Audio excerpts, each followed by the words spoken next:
Let's bring in Maura Gillespie. She was an advisor to former House Speaker John Boehner and former Illinois Congressman Adam Kinzinger, also founder and principal of Bluestack Strategies. Maura, welcome. What do you expect at the debate? Do you think what Christie is doing, William Hurt and Asa Hutchinson are doing, and going directly at the former president, do you expect that at the debate, whether or not the former president is there in person or not?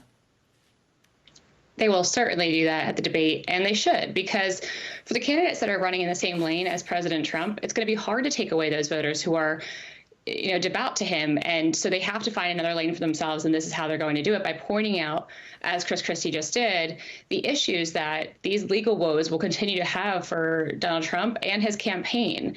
The focus there on his legal issues does not help the American people focus on the issues at home. Do you see the race boiling down to a potential President Trump lane and an alternative to President Trump lane? It has to, right? I mean, DeSantis is having that same problem right now. We're watching him struggle to connect with voters because he typically operates in that same lane that Donald Trump does. And he's seeing the kind of the problem he's having with not only just connecting with voters, but getting them to his side, to separate himself from Donald Trump. He's really not doing that. And he seemed to struggle last night in Iowa as well.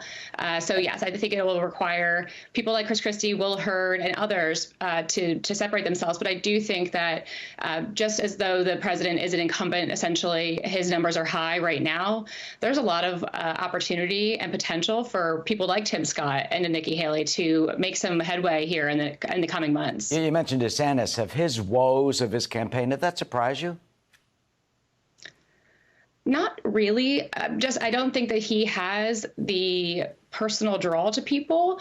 I kind of associate him a little bit like how Hillary Clinton, she didn't have mass appeal. And unfortunately, I don't think Ron DeSantis has mass appeal. He really doesn't find a way to, especially when he's one-on-one or with constituents or talking to people on the ground, he's really not making a connection. So I'm not terribly surprised that he's struggling, and I think he will continue to, unfortunately. Usually a former vice president or vice president to incumbent or former incumbent would be leading. We think of Hubert Humphrey, of course, George H.W. Bush, Al Gore, yet Mike Pence is having his trouble, and there may be some question whether or not he can even qualify for the debate stage. He does reach the polling numbers of 1% in 3 national polls and or 1% in one poll in some of the early states, but he doesn't have the 40,000 donations. You need 40,000 donations to qualify. He's now asking for $1, $1 in order to get that 40,000. Here's what he says about his chances.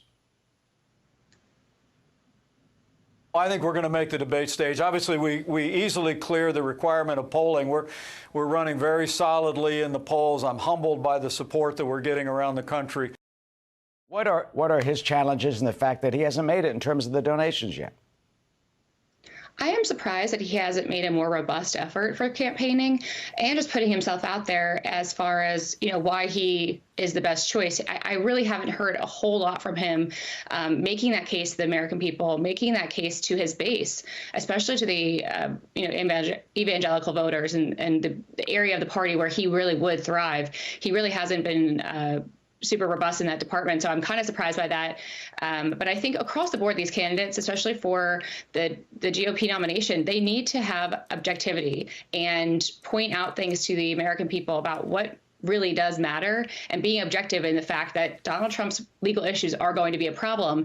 And here's why they are the better candidate. So they really need to put that forward for people to understand and get on board with. Yeah. Let's take a look at the 7 who have qualified. We have the pictures, of course. Former President Donald Trump, of course. Don't know if he's going to show. Nikki Haley, DeSantis, Ramaswamy, Senator Scott, Christie, North Dakota Governor Burgum. Who has the most to gain, do you think, on the debate stage, who viewers should be looking at? Tim Scott will really thrive, I think, in this setting. And Nikki Haley, she is always ready with her facts, data, and ready to go. I think Chris Christie will certainly target Trump, whether or not he is on the stage or not. He will definitely target him and point out the issues there.